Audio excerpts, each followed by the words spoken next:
अस्सलाम वालेकुम, मैं मुनीज़ जहांगीर और आप देख रहे हैं प्रोग्राम स्पॉटलाइट। नाजरीन, आज एक और शख्स जो है वो वकला गर्दी का शिकार हुआ। आप रजब भट्ट जो यूट्यूबर हैं, मारूफ यूट्यूबर, उनको तो जानते ही होंगे। वो अब जब कराची की सिटी कोर्ट्स में तौहीन मज़हब के मुकदमे में जब आए तो उनके ऊपर वकला ने जो है वो धावा बोल दिया, मार धाड़ की गई और फिर बाद में उनके साथ एक वीडियो भी बनाई गई।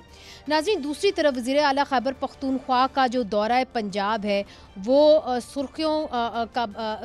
शायद सुर्खियों में रहा और उस हवाले से उन्होंने कुछ शिकायत भी की वज़ीर आला पंजाब से। और दूसरी तरफ पंजाब हुकूमत का जो बयानात रहे सीएम केपी सुहेल अफरीदी की तरफ, वो भी काफ़ी सख्त थे।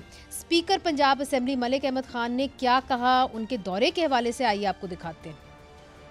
केपी के खैबर पख्तूनख्वा के वज़ीर आला आए थे पंजाब असेंबली में। वहाँ पर ये कुछ ऐसे अफराद को साथ लेकर आए जिनकी हमारे पास फहरिस्त नहीं थी, जो कि कन्विक्टेड पर्सनस हैं आफ्टर वेरीफाइंग द रिकॉर्ड, और उनकी कन्विक्शन भी कुछ एटीए के रिकॉर्ड्स में। Instead of putting them in jail, आप उनको साथ अपने लेकर पंजाब असेंबली की इमारत के अंदर दाखिल हों, तो ये तो किसी सूरत भी इजाज़त नहीं दी जा सकती। यहाँ पर आके वो क्या करें?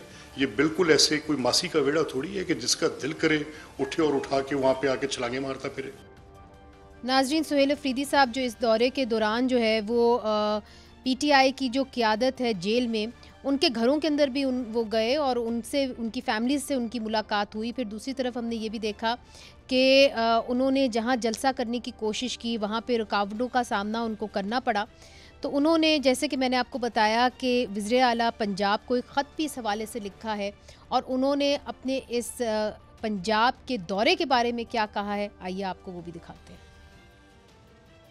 पंजाब हुकूमत की तरफ से जो रवैया मेरे साथ, मेरे कैबिनेट के मेंबर के साथ, हमारे पार्लियामेंटेरियन के साथ रवा रखा गया, वो पूरी दुनिया ने देखा। वहाँ पर हमारे गिरबान पर हाथ डाला गया, हमारे जो वज़रा है उनके साथ बदतमीज़ी की गई, उनको मारा पीटा गया।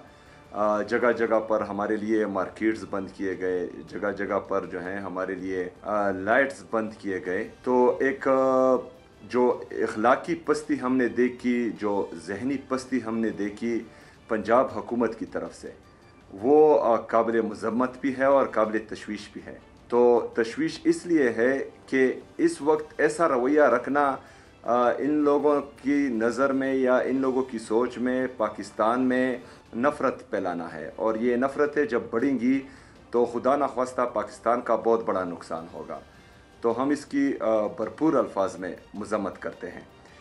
नाज़रीन, सुहेल अफरीदी साहब इस तरफ इशारा कर रहे हैं कि जब पंजाब हुकूमत ने एक ट्वीट की जिसके अंदर उन्होंने इशारा किया कि जो मौजूदा सीएम केपी हैं, उनका ताल्लुक़ मंशियात से या मंशियात की स्मगलिंग से है, तो उनका इशारा इस तरफ था। तो ये जो आपसी इनकी जंग हुई है, लफ्ज़ी जंग हुई है, उसके बाद ये भी चीज़ सामने आ गई है कि पीटीआई जो है वो मुज़ामती सियासत जो है उसको छोड़ने के लिए तैयार नहीं है। मगर क्या पीटीआई जो एक मुज़ामती सियासत है उसके ज़रिए मुफाहमती सियासत के अंदर अपना पलड़ा भारी करना चाह रही है? इसके ऊपर भी सख्त कन्फ्यूजन है, क्योंकि शेख वकास अकरम साहब ने हाल ही में एक इंटरव्यू दिया है जहाँ पे ऐसा लगता है कि पीटीआई क्या मुफाहमत करे या मुज़ाहमत करे, इस कश्मकश की शिकार रही है। तो नाज़रीन, वाज़ेह है कि पाकिस्तान तहरीक इंसाफ ने अभी तक फ़ैसला नहीं किया कि क्या उन्होंने मुज़ाहमत की सियासत करनी है या उन्होंने मुज़ाकरात की सियासत करनी है। क्या इमरान ख़ान साहब जो है वो नेगोशिएशंस नहीं चाहते और बाकी सारी पार्टी चाहती है, ये एक बड़ा अहम सवाल है। और दूसरी तरफ जिस तरीके से पंजाब हुकूमत ने लसानियत का, सूबाइयत का इस्तेमाल किया है, क्या उन्होंने केपी सीएम का विज़िट जो है मिस हैंडल किया? यही हमारे आज के दो सवाल हैं और इस हवाले से हमने दावत दी है। हमारे साथ होंगे खेलदास कोहिस्तानी साहब, वफाकी वज़ीर मुमलिकत बराए मजहबी अमूर, आफ्ताब आलम साहब, सूबाई वज़ीर कानून खैबर पख्तूनख्वा, और सेनेटर ज़मीर घुमरो साहब, रहनुमा पाकिस्तान पीपल्स पार्टी।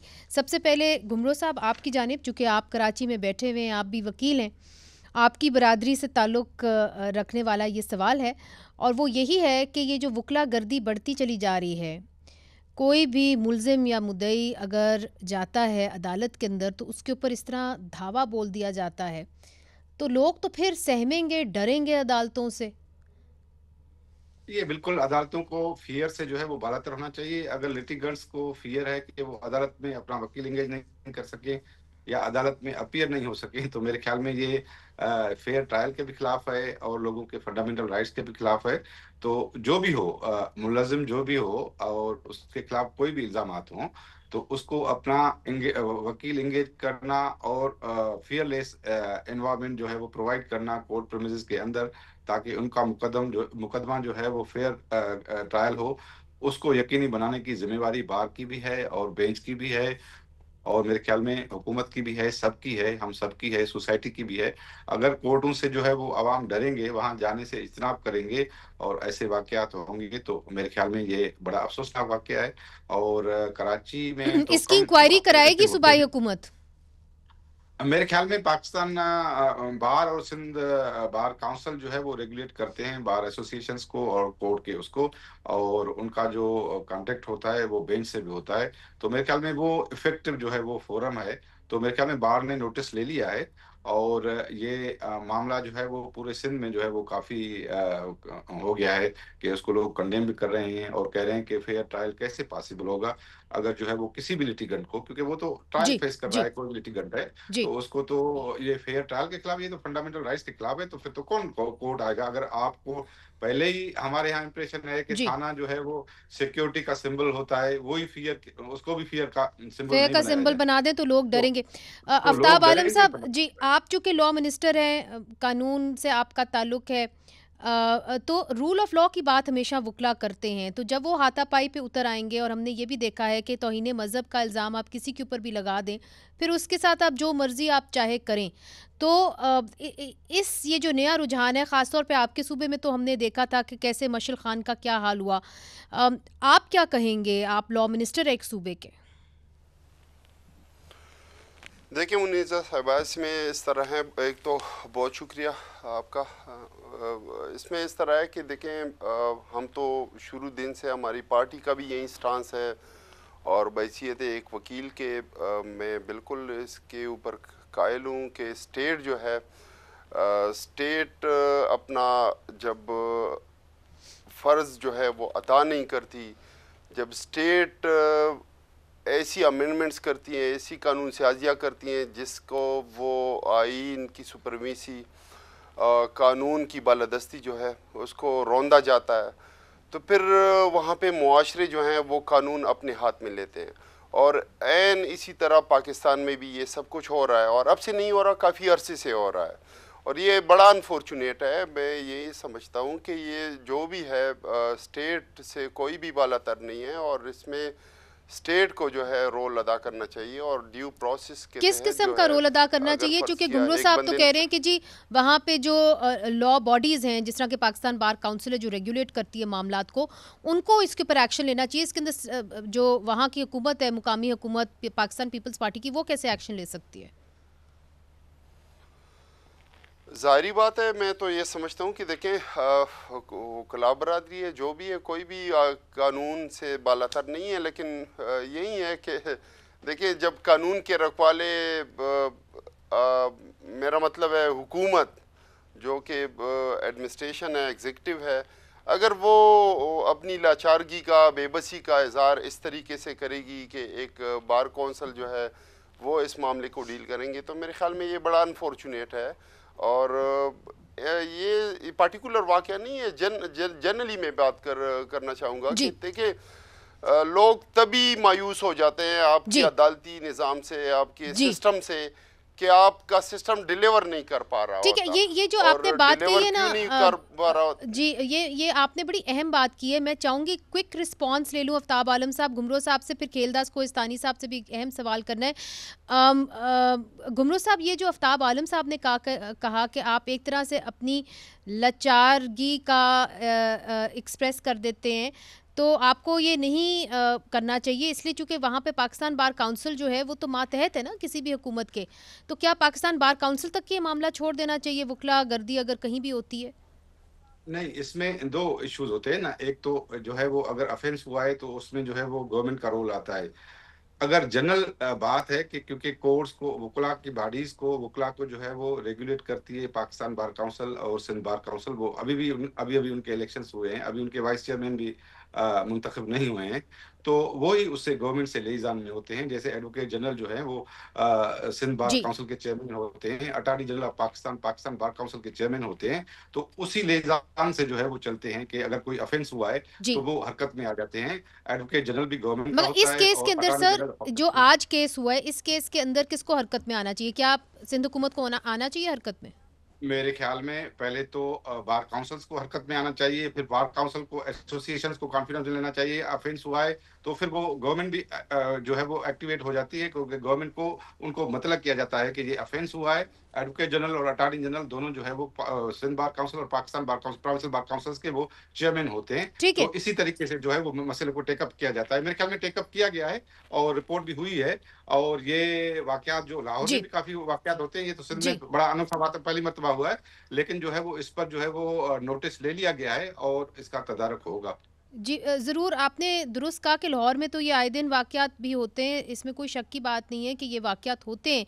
खेलदास कोहिस्तानी साहब, एक और तरफ आपकी तवज्जो दिलाना चाहूँगी, वो पंजाब हुकूमत की तरफ से। अब हमने देखा कि हाल ही में कैसे सीएम खैबर पख्तूनख्वा सुहेल अफरीदी साहब गए लाहौर, और वहाँ पे गवर्नमेंट ऑफ पंजाब ने एक ट्वीट की, हम अपनी स्क्रीन पे भी आपको दिखा सकते हैं। उसके अंदर लिखा हुआ था, वज़ीर आला पंजाब एक ज़िम्मेदार क़यादत, एक्सक्लेमेशन मार्क, और हैशटैग था नो ड्रग माफिया इन लाहौर। इसके अंदर एक ख़ास कम्युनिटी जो है, उन वो कहते हैं कि जी हमारे एहसासात को, हमारी सेंसिटिविटी जो है उसको ठेस पहुंचा है, इसलिए चूँकि आपने इसको एक लिसानियत का जो है रूप दे दिया है, और लिसानियत को आपने इस तरह उजागर किया, सूबाइयत को आपने इस तरह उजागर किया, आपको इस तरह करना नहीं चाहिए था, इसका सहारा नहीं लेना चाहिए था। क्या ये मुनासिब था इस किस्म की ट्वीट एक ऑफिशियल ट्विटर हैंडल से, पंजाब हुकूमत की ट्विटर हैंडल से आई? मुनीज़े बहुत शुक्रिया। देखें, पहली बात ये कि इसको पीटीआई का वज़ीर आला हो तो ये पख्तून का वज़ीर आला नहीं है, वो सूबे का वज़ीर आला है।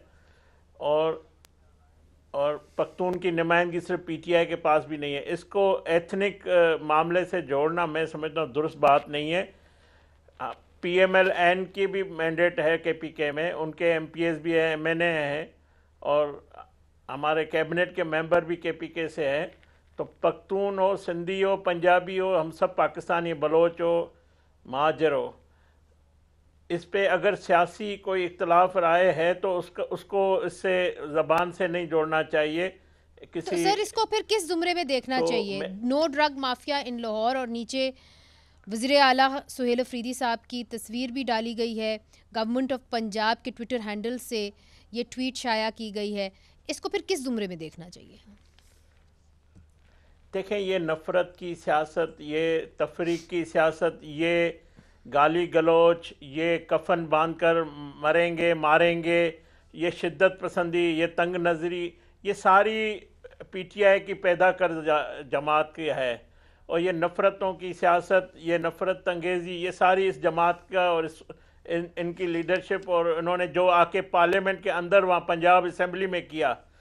सवाल साफ ही पूछता है, साफ ही किसी जमात से नहीं है, कोई पंजाब के नहीं है। मीडिया का रिपोर्टर अगर कोई सवाल पूछता है तो उसको मारना, उससे लड़ना, क्या ये डेमोक्रेसी है? ये खेलदास कोहिस्तानी साहब, आप तो सियासत को बड़ी अच्छी तरीके से जानते हैं। मैं तो आपसे माजी के बारे में पूछ ही नहीं रही, मैं तो आपको इस ट्वीट के बारे में पूछ रही हूँ जो गवर्नमेंट ऑफ पंजाब के ट्विटर हैंडल से की गई, जहाँ पे हैशटैग नो ड्रग माफिया इन लाहौर का हैशटैग इस्तेमाल किया गया।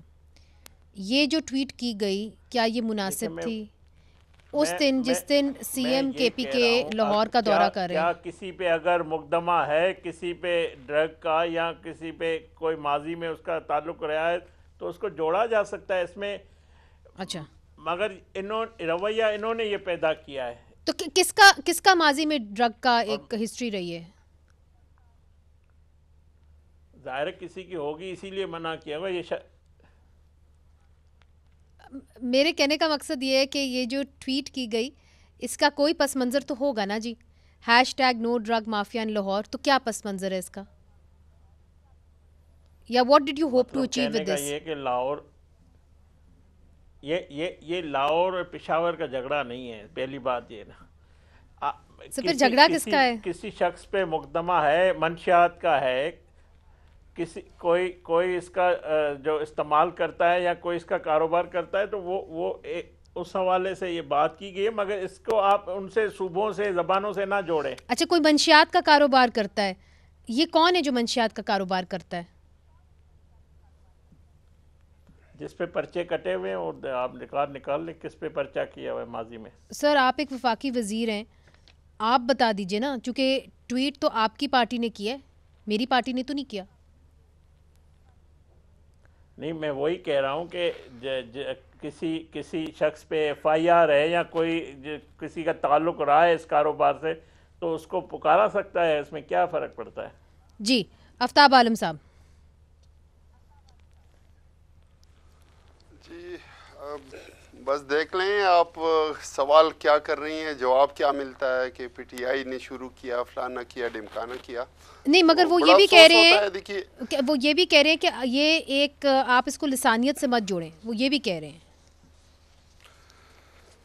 देखें, लिसानियत से तो ज़ाहिरी बात है कि आप उसी कॉन्टेक्स्ट में बात करते हैं तो लोग तो कोई बचे नहीं है कि लोगों को समझ नहीं आई।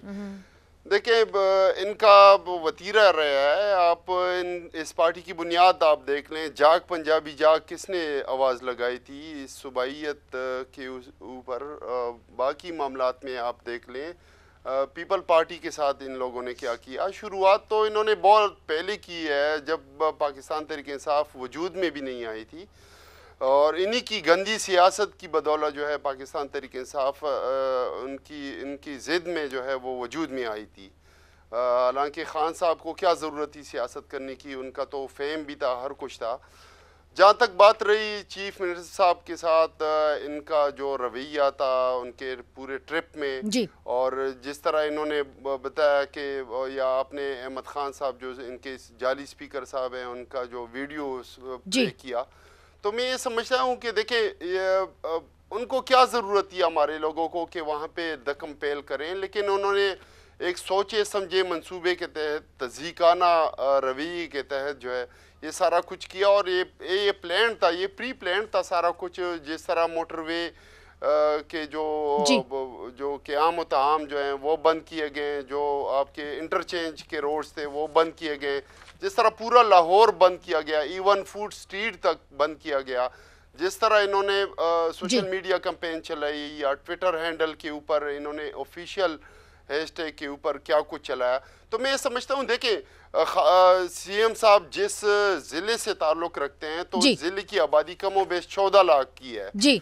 और एक किस्म से आप फिर तो यहाँ पे हमारा भी सवाल बनता है, अगर ये ड्रग्स या इन चीज़ों की बात करते हैं तो ये फेडरली एडमिनिस्ट्रेटेड ट्राइबल एरियाज जो थे ये तो अब तक फेडरल गवर्नमेंट के अंडर थे, तो क्यों नहीं ये चीज़ें ख़त्म हुई। अगर हम सवाल उठाएं कि इसमें वही ताकतवर हल्के जो है वो इन्वॉल्व हैं हाई लेवल के ऊपर, आपके काफ़ी इदारे जो हैं उनको इस्तेमाल किया जाता है इन चीज़ों के ऊपर, तो और उन्हीं की पैट्रोनेज हासिल होती है।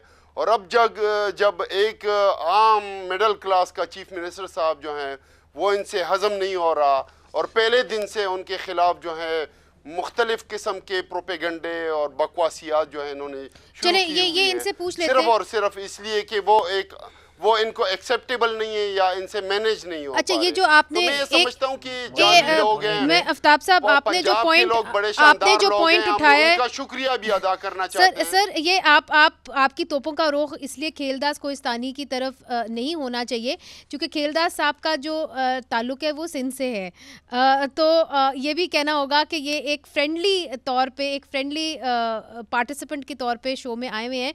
मगर ये जो आपने नुक्ता उठाया है कि फाटा, साबिक फाटा जो है वो फेडरल गवर्नमेंट के मातहत था, इस पे बात करेंगे और फिर हम पाकिस्तान पीपल्स पार्टी से भी पूछेंगे कि वो इस मामलात को कैसे देख रहे हैं, क्योंकि जो पोलराइजेशन है उसका बराह रास्त असर पीपल्स पार्टी को भी होगा, ख़ास तौर पे अगर लसानी बुनियादों पर पोलराइजेशन की तरफ पाकिस्तान जाए, ये बड़ा नुकसानदेह हो सकता है। इस पे बात करेंगे वक्फे के बाद।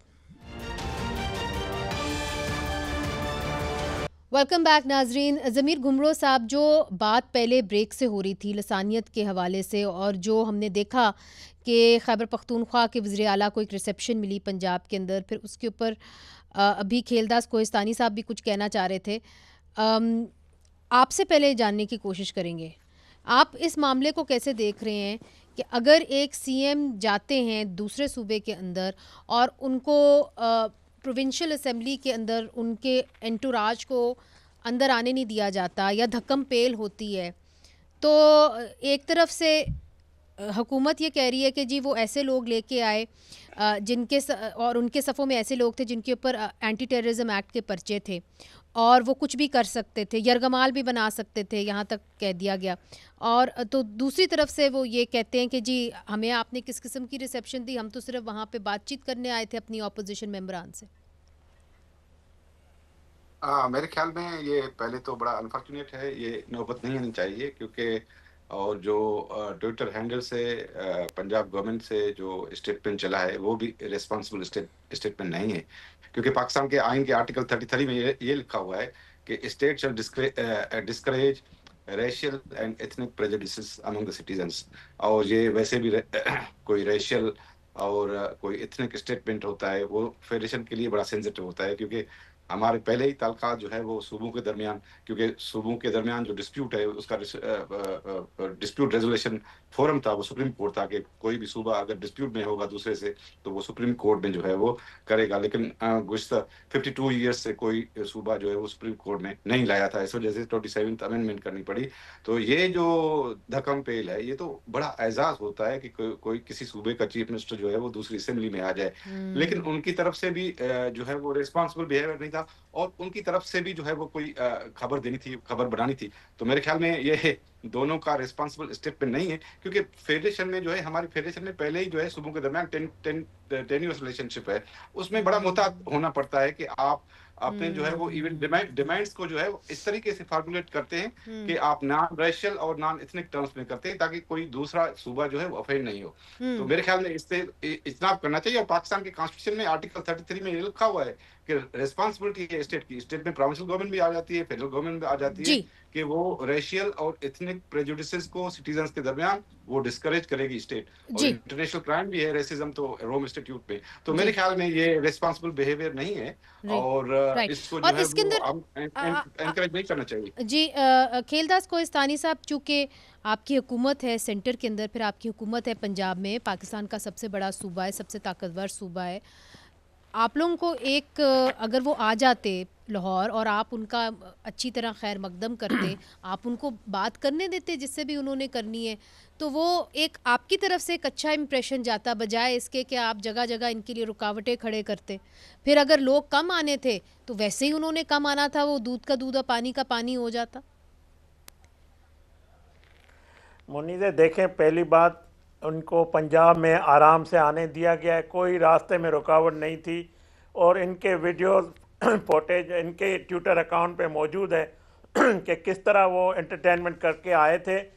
और दूसरी बात आप देखें, जो एक वज़ीर ने पंजाब असम्बली के अंदर खातून वज़ीर आला के लिए जो अल्फाज बोले हैं, ये जो बात की है, क्या पख्तूनों की रवायत ये इजाज़त देती है, क्या हमारा मुआशरा ये इजाज़त देता है? जो गुफ्तगू उसने की है उसका आप जिक्र नहीं कर रहे हैं, ना मेरे भाई जिक्र कर रहे हैं। और इतना सब्र तामुल हमारी जमात के लोगों ने और हमारी इंतज़ामिया ने वहाँ किया है कि जिस तरह की गुफ्तगू की, अगर कोई सवाल साफ ही पूछता है तो वो साफ ही का काम है, उसमें पंजाब हुकूमत या PMLN का कोई ताल्लुक नहीं है। दूसरी बात यह है कि लोग नहीं निकले, लोग नहीं आए, उसकी बड़ी वजह यह कि लोग जो है इनके फौज दुश्मन रवैया जो इनका है, जो इनका बयान है, उसको पंजाब की अवाम ने, लाहौर की अवाम ने मुस्तरद किया है।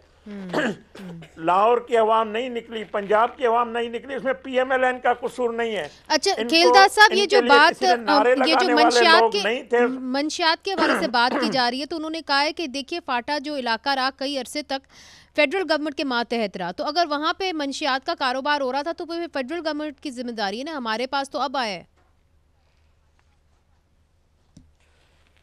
देखें, मंशियात का कारोबार आज KPK में भी हो रहा है, सिंध में भी हो रहा है, बाकी सूबों में भी हो रहा है, कि ये नहीं कि इस मुल्क से मंशियात या आइस ये नशा ख़त्म हो गया है। मैं इस बात को आप भी मानेंगे, हम सब मानना चाहिए कि ये कारोबार होता है, मगर अगर कोई सियासतदान करता है, कोई सियासी जमात से किसी का ताल्लुक है, कोई उसका, तो मैं समझता हूँ इससे बड़ी लानत और कोई हो नहीं सकती कि जो शख्स सियासत करता है, खिदमत की सियासत का, अवाम की ज़िंदगी में बेहतरी के लिए, वो अगर उसके इन्वॉल्व हो, उस पर अगर FIR हो तो उसको कटहरे में आना चाहिए। ये कहना कि कल वहाँ पे कारोबार होता था, हुकूमत इनकी थी, भाई आज भी हो रहा है। मैं कहता हूँ आज KPK में नहीं हो रहा, आज इस्लामाबाद में नहीं हो रहा है, आपको इसको मानना पड़ेगा हम सबको। नहीं, मगर वो तो एक और बात है कि हो रहा है कि नहीं हो रहा। हम FIR ले आए ना, FIR अगर है तो आप सामने ले आए, किसके ऊपर है? खेलदास साहब आपसे पूछ रहे हैं। जरूर आएगी, सामने ले आएंगे जिसके पास FIR होगी, मगर जो FIR जो इल्जाम पंजाब पे आप इल्जाम हुकूमत पे लगा रहे हैं उसका जवाब दे दे कि पंजाब के अवाम, पंजाब की गवर्नमेंट ने नहीं रोका है आपको, अवाम नहीं निकली है, इसको माने, अवाम ने मुस्तरद किया है, इसको माने। मगर सर एक बात का भी जवाब दीजिए कि अगर FIR है तो वो जाहिर है, अगर आप कह रहे हैं आप एक रिस्पॉन्सिबल वजीर हैं, वो तो फिर आपको सामने लेके आनी चाहिए।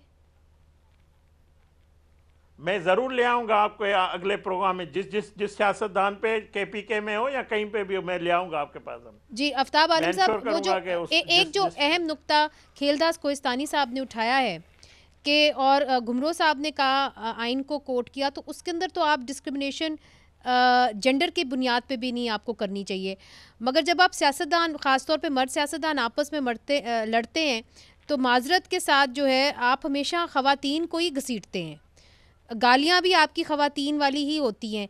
तो इसके अंदर जो अल्फाज इन्होंने मरीम नवाज़ साहिबा के लिए इस्तेमाल किया, क्या वो ज़ेब देता था आपके पार्लियामेंटेरियंस को, आपके सूबे में जो MPs हैं उनको? वजीर है, काबीना का रुकन है, वजीर आला, जब एक खातून वजीर आला होती है, हालांकि वो तो है जाली वजीर आला, लेकिन बहरहाल चले अभी है तो है, ओत लिया हुआ है ना हो वजीर, उसमें फिर मर्द आम इंसान हो जी, ये औरत हो, मसला नहीं होता, शहरी हो, औरत हो, मैं यही ना हो वजीर, हर इज्जत सिर्फ वजीरों को तो नहीं दी जाती ना जी।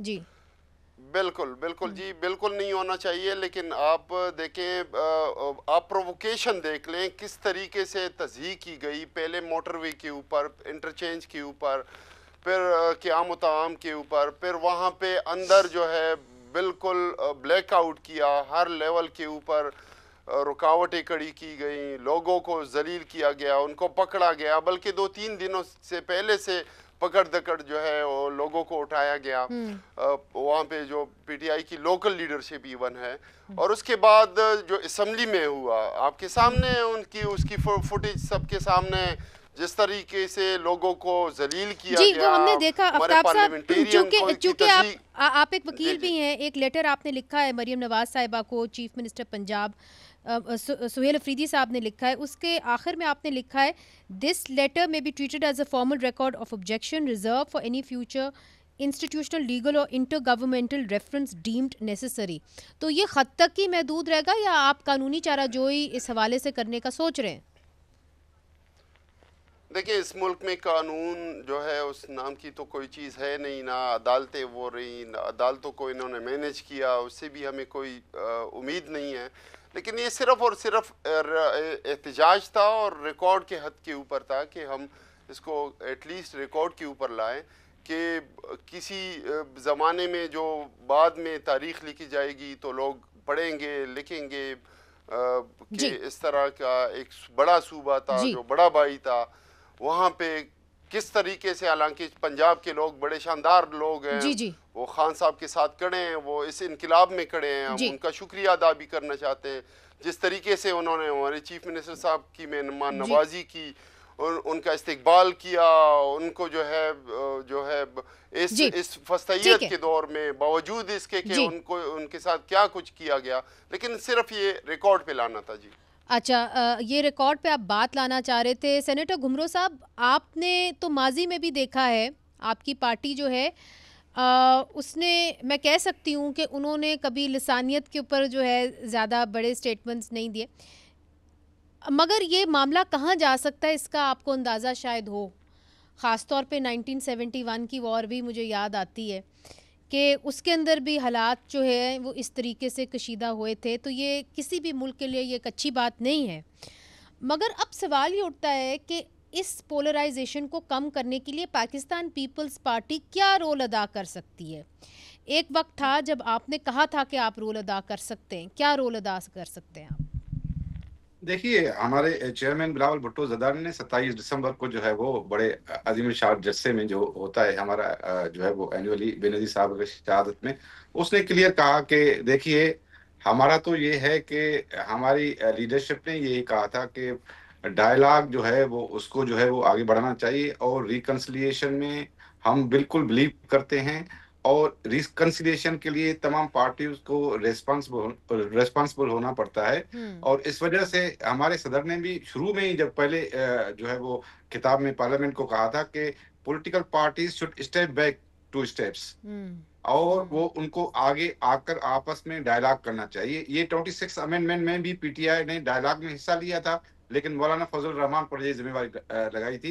लेकिन अभी भी पीटीआई जो है वो अचकजई साहब को कह रही है कि आप टास्क करें, लेकिन वो अपनी शायद नैरेटिव की वजह से वो कह रही है कि हम डायरेक्ट टास्क में नहीं आएंगे। अगर डायरेक्ट टास्क में नहीं आएंगे तो मेरे ख्याल में पहले भी ये इशू था 26 अमेंडमेंट में, आपको याद होगा कि वो डायरेक्ट नहीं आ रहे थे, लेकिन अपने सारे मुतालबात उसमें 26 अमेंडमेंट में कॉन्स्टिट्यूशनल बेंच वगैरह के मनवाए थे, लेकिन बाद में जो है वो उसको वोट देने से इनकार कर दिया था। मौलाना साहब ने कहा था कि ठीक है, इनका पॉलिटिकल इशू है, हम इसको इसमें नहीं लाते। डायरेक्ट टॉक्स में तो देखिए ना, उनका एक जो मुतालबा है ना सेनेटर साहब, वो ये है कि आप इमरान खान साहब से हमारी मुलाकात करवाएं। फिर ये है कि जी आप लीडर ऑफ अपोजिशन को अपॉइंट करें। अब लीडर ऑफ अपोजिशन साहब इनकी पार्टी से नहीं है, वो अपनी पार्टी को लीड करते हैं, महमूद खान अचकजई साहब। तो अगर पीएमएलएन लीडर ऑफ अपोजिशन को अपॉइंट ही नहीं करेगी तो फिर मामला चलेगा नहीं ना आगे। मेरे ख्याल में हमारा तो यही मौक़िफ़ है कि लीडर ऑफ अपोजिशन सेनेट में भी और नेशनल असेंबली में भी जो है वो अपॉइंट करना चाहिए। और अगर डायलॉग की जो है वो पीटीआई ने ऑफर की है, गवर्नमेंट ने का आज स्टेटमेंट है कि पीटीआई सीरियस नहीं है, लेकिन जो है वो गवर्नमेंट और पीटीआई को जो है वो दोनों को आगे आना होगा। हम तो जो है वो कह रहे हैं कि पॉलिटिकल नहीं, मगर देखिए सेनेट के अंदर तो चेयरमैन आपका है ना, गिलानी साहब हैं चेयरमैन, सेनेट चेयरमैन, तो आप क्यों नहीं अपॉइंट कर देते? मेरे ख्याल में वो भी जो है वो मामला आगे बढ़ा है और चेयरमैन साहब ने कहा है कि मेरे साथ जो है वो मीटिंग कर ले, मीटिंग शायद रखी है और वो सेनेट में जो है वो लीडर ऑफ अपोजिशन अपॉइंट हो जाएगा और कौमी असेंबली में भी होना चाहिए, सेनेट में पहले होगा। क्योंकि गिलानी साहब ने जो है वो ओपन हाउस में कहा था कि मैं तो अपोजिशन लीडर जो है वो करना चाहता हूं, आप आ जाएं, मीटिंग करते हैं। मीटिंग शायद रखी भी है, तो सेनेट में पहले हो जाएगा और हमारी यही है, हमारा मौक़िफ़ यही है। देर लगा जो ये सेनेटर गुमरो साहब, काफी देर से ये मामला अटका हुआ है, अगर आप पहले कर देते तो मामला ये बिल्कुल हल की तरफ जाता। मेरे ख्याल में इनका जो कोई टेक्निकल इशू से जो स्पीकर ने जो है वो इशू टेकअप किया था, उस वजह से जो है वो सेनेट में देर हुई। अदरवाइज तो गिलानी साहब ने कहा था कि पहले दिन पे कि I am going to appoint opposition leader, और अपोजिशन लीडर कौमी असेंबली में भी होना चाहिए, सेनेट में भी तो अपॉइंट होना चाहिए, और जो डायलॉग की ऑफर है वो क्लियर होनी चाहिए, गुबम नहीं होनी चाहिए कि हम डायलॉग कर भी रहे हैं, नहीं भी कर रहे हैं, मुदावत भी कर रहे हैं, मुफाहमत भी कर रहे हैं। आपके भाई खेलदास कोहिस्तानी साहब जो हैं वो मुस्कुरा रहे हैं। खेलदास साहब, सेनेटर गुमरो साहब तो कह रहे हैं कि हम सेनेट के अंदर अपॉइंट कर देंगे, आप भी आगे बढ़ें, मामला हल करें, लीडर ऑफ अपोजिशन अपॉइंट करें। महमूद खान अचकजई आपके पुराने दोस्त हैं, बातचीत करें। आपने वज़ीर आज़म ने तो कह दिया कि जी हम मुज़ाकरात के लिए तैयार हैं, तो फिर इसके लिए आप क्या स्टेप्स लेने के लिए तैयार हैं? देखें, ये ना मेरी ख्वाहिश पे होगा ना ज़मीर गुमरो साहब सेनेटर के कहने पे होगा। ये दोनों कस्टोडियन हाउस जो है सरदार अयाज सादिक का काम है और सेनेट चेयरमैन गिलानी साहब का काम है, वो ही फैसला करना है उन्हीं को। उसमें हुकूमत का भी कोई रद्द-ओ-अमल नहीं होता है। आपकी पार्टी से ताल्लुक है ना सर, आपकी पार्टी से अलग होके तो नहीं वो सोचेंगे, इतना तो हमें भी पता है। मैं कहता हूँ वो सेनेट चेयरमैन का फैसला है, वो किस वक्त किसको लगाते हैं या क्या बेहतर समझते हैं। मैं ये ज़रूर कहूँगा, जो गुफ्तगू महमूद खान अचकजई साहब पार्लियामेंट के लिए कर चुके हैं या जो गुफ्तगू अंदाज बयान करते, मुझे नहीं एज ए पॉलिटिकल वर्कर के महमूद खान अचकजई इस अपोजिशन लीडर बन सकता है। नहीं, मगर अपोजिशन लीडर तो आपने नहीं बनाना ना, उन्होंने बनाना है। आपने उसको रिकग्नाइज करना है, आपने कह दिया कि हम बातचीत करने को तैयार हैं, तो अब फिर बताइए आगे क्या करना है। आपको पता है कि महमूद खान अचकज़ई साहब ही बनेंगे लीडर ऑफ जो शख्स ऑपोजिशन? कहेगा पार्लियामेंट को उड़ा देंगे, पार्लियामेंट की कोई वक़्त नहीं है, औकात नहीं है, तो फिर स्पीकर साहब मजबूर होते हैं, किस तरह उसको लगाएंगे? मुझे नहीं लगता कि स्पीकर साहब जो है महमूद खान अचकज़ई साहब को चेयरमैन या अपोजिशन लीडर बनाएंगे। अच्छा, अगर अगर नहीं बनाते तो फिर बातचीत किससे करना चाहते हैं आप? देखिए, हम तो बातचीत उनसे करेंगे जिसके पास इख्तियार होगा। अच्छा वो किसके पास है? जिसके पास मैंडेट होगा। इनके पास, किसी के पास, ना महमूद खान अचकज़ई साहब के पास है, ना बैरिस्टर गौहर साहब के पास है, ना फवाद चौधरी साहब के पास है। जिस दिन महमूद खान अचकज़ई ने एलामिया तो जारी किससे किया, बात करनी दूसरे है दिन आपने? अलीमा खान साहिबा ने कहा कि जो बातचीत करेगा वो इमरान का साथी नहीं है। नहीं तो फिर किससे बात करना चाहते हैं आप? हम उनसे बात करने चाहते हैं जो पार्लियामेंट को इज्जत देगा, पार्लियामेंट की सुपरमेसी में यकीन रखेगा, जो वो तो आप स्पीकर हाउस तक अब आप आएगा। तो अब मफरूजों में चले गए। मेरा ख्याल है आप बात करना चाहते हैं खान साहब के साथ, और खान साहब बात आपसे नहीं करना चाहते, वो कहीं और बात करना चाहते हैं। तो फिर हम फंस गए हैं। इसका मतलब ये है कि पार्लियामेंट में जितने भी लोग हैं वो एक दूसरे से कोई सोल्यूशन नहीं निकाल सकते। आपने खुद ही पार्लियामेंट को रिडंडेंट कर दिया। देखे बानी पीटीआई इस वक्त ना पार्टी का सरबराह है, वो एक मुल्ज़िम है, सजा याफ्ता मुजरिम है, ना वो काउंसलर बन सकता है।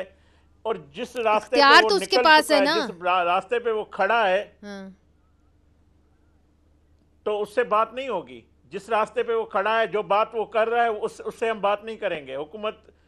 ये वजीर आज़म ने कहा किसी ब्लैकमेलिंग में नहीं आएंगे। तो किससे बात करेंगे? खेलदास साहब, मुझे खुद समझ में नहीं आ रही, आप पीटीआई में जो पार्लियामेंट के अंदर है उनसे बात नहीं करेंगे, आप महमूद खान अचकज़ई साहब से बात नहीं करेंगे, आप इमरान खान से बात नहीं करेंगे, किससे करेंगे? नाम ले लेना, 2-3 लोगों का नाम ले, पता चले। मैंडेट है, देखें बैरिस्टर गौहर सरबराह है ना पीटीआई का, हम उनसे, वो पार्लियामेंट में मौजूद है, हम उनसे, उनके लिए स्पीकर हाउस के दरवाजे खुले हुए हैं। इनका चीफ व्हिप बैठा हुआ है, वो उसके लिए हमारे दरवाजे खुले हुए हैं।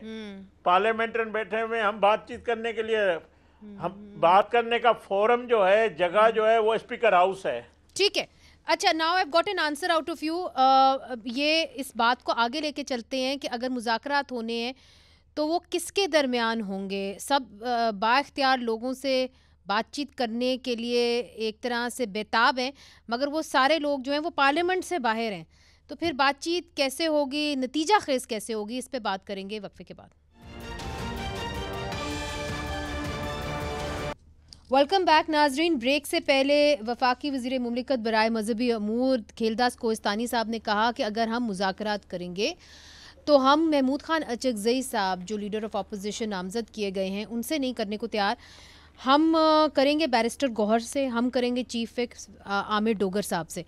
तो आफ्ताब आलम साहब, ये दो हैं जो इस वक्त मौजूदा रूलिंग पार्टी को एक्सेप्टेबल है, क्या ये लीड कर सकते हैं मुज़ाकरात को आपकी तरफ से? देखिए, खान साहब ने बड़ा वाज़ा किया है, उन्होंने अचकज़ई साहब को, नकवी साहब को जो है वो इख्तियार दिया हुआ है। उनके इस्तेकाम पार्टी जो है, आईन पाकिस्तान इस्तेकाम पार्टी जो है, वो अगर कोई फ़ैसला करती है तो बिल्कुल हमें काबिल कबूल होगा। लेकिन देखिए, सबसे पहले जो ये मुज़ाकरात की बातें कर रहे हैं, मुज़ाकरात इन बेचारे के पास इख्तियार ही नहीं है, इख्तियार ही किसी और के पास है। और जिस तरह सेनेटर साहब ने पार्टी से या हुकूमत से अलहदगी का इज़हार किया, मुझे तो बड़ी हैरानगी हुई।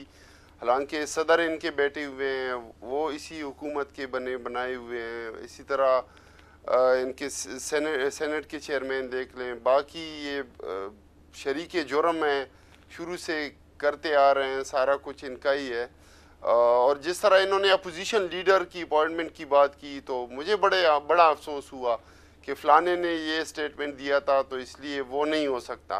तो ये इंडिविजुअली ये कौन होते हैं या इनकी पार्टी कौन होती है कि वो ये फैसला करे कि फ़लाने ने ये बात की तो इसीलिए उसको अपोजिशन मेंबर जो है या अपोजिशन लीडर बनाया नहीं जा सकता, तो ये कौन सी बात हुई? ठीक है सेनेटर घुमरो साहब, बदतरीन फस्तायत। जी, ये आफ्ताब आलम साहब जो बात कर रहे हैं कि जी वो हमने फैसला करना है कि कौन मुज़ाकरात हमारी तरफ से करेगा, वो हुक्मरान जमात कैसे कर सकती है? देखिए, ये तो टेक्निकल बातें हैं ना, टेक्निकल बातें तो उसमें नेशनल असेंबली में भी हुई हैं कि शायद स्पीकर साहब ने ऑब्जर्वेशन दी थी, या मुझे याद नहीं पड़ रहा, कि जो अपोजिशन लीडर होगा वो पार्लियामेंट जो पार्टी होती है उसमें जिसकी मेजॉरिटी होती है वो डिसाइड करती है कि ये पार्लियामेंट हमारी पार्टी है और ये उसका सरबराह होगा, उसी पार्टी से होगा। तो मेरे ख्याल में ये टेक्निकलिटीज में पढ़ने की बजाय जो भी पार्लियामेंट का मेंबर है, अगर वो मेंबर है तो वो अपोजिशन लीडर भी बन सकता है, वो वजीर आजम भी बन सकता है, वजीर भी बन सकता है, स्पीकर भी बन सकता है, सब कुछ बन सकता है, उस पर कोई डिस्क्वालिफिकेशन नहीं है। यानी लीडर ऑफ ऑपोजिशन पीटीआई को किसी और को नामजद करना चाहिए। महमूद खान अचकज़ई साहब is no longer acceptable. No, मेरे ख्याल में ये जो टेक्निकल बात हुई थी वहाँ नेशनल असेंबली में हुई थी, या वो कह रहे थे कि इसमें रूल्स में ये है कि पार्लियामेंट जो पार्टी होगी वो अपना जो है वो अपॉइंट करेगी कि ये हमारा लीडर अपोजिशन होगा और हमें ये मेजॉरिटी है।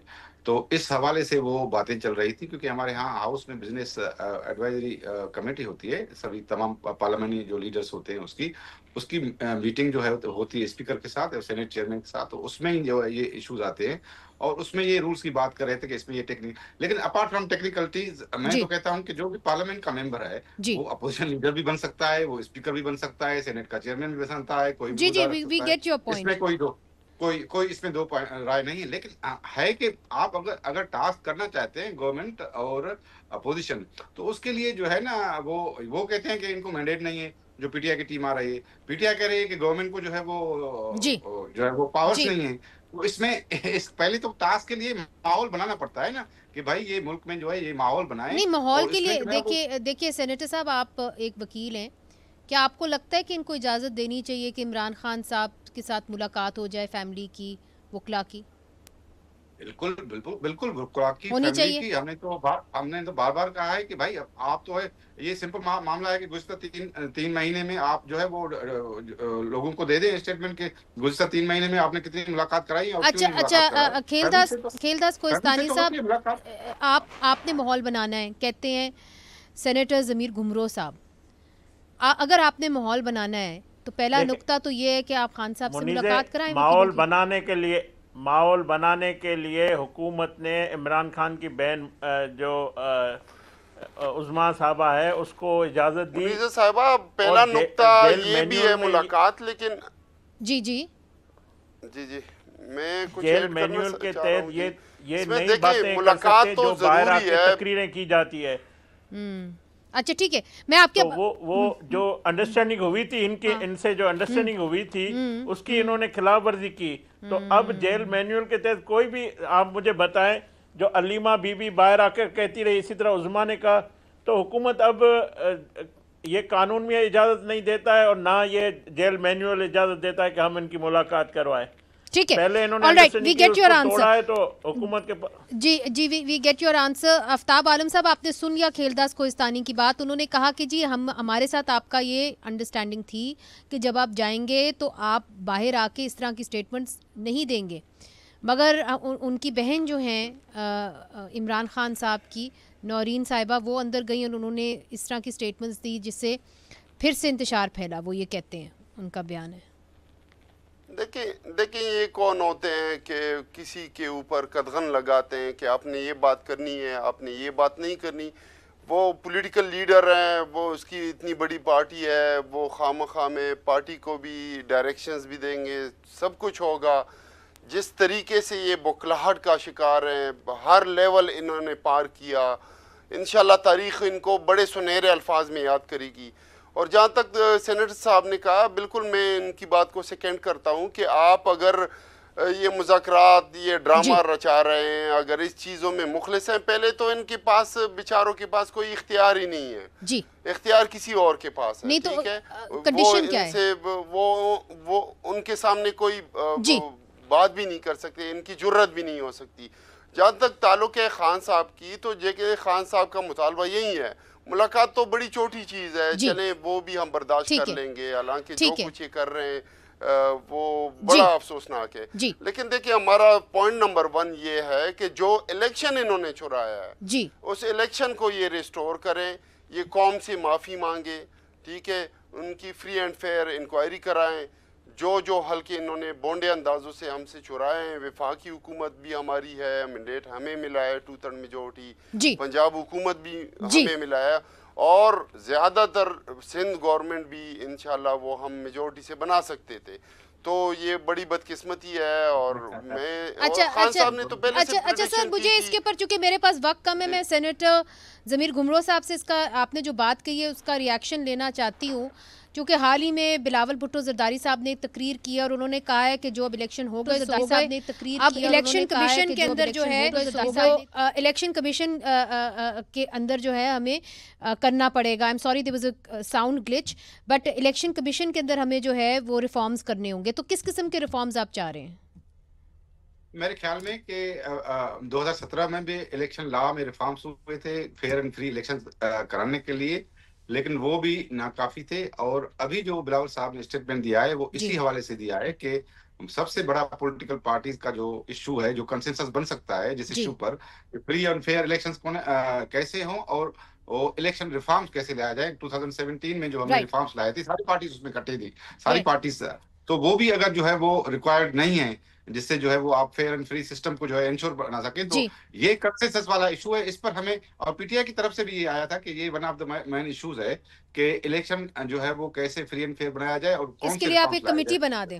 यही आपका मुतालबा है? जो मिनिस्टर साहब ने बयान दिया कि सिंध में गवर्नमेंट बना सकते थे, मैं बिल्कुल कंक्लूडिंग रिमार्क्स आपसे लेना चाहती हूँ। आप क्या चाहते हैं कि कमेटी बनाई जाए इस हवाले से, तरमीम के हवाले से?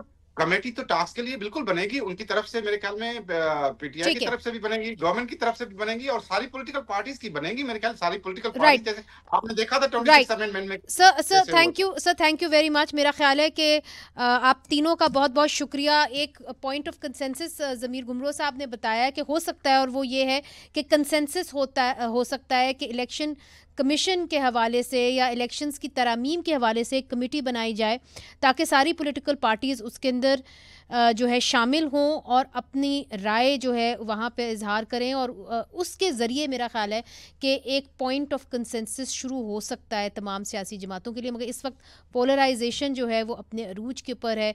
नाज़रीन, मुनीज़ जहांगीर को इजाज़त दीजिए। खुदा हाफिज़।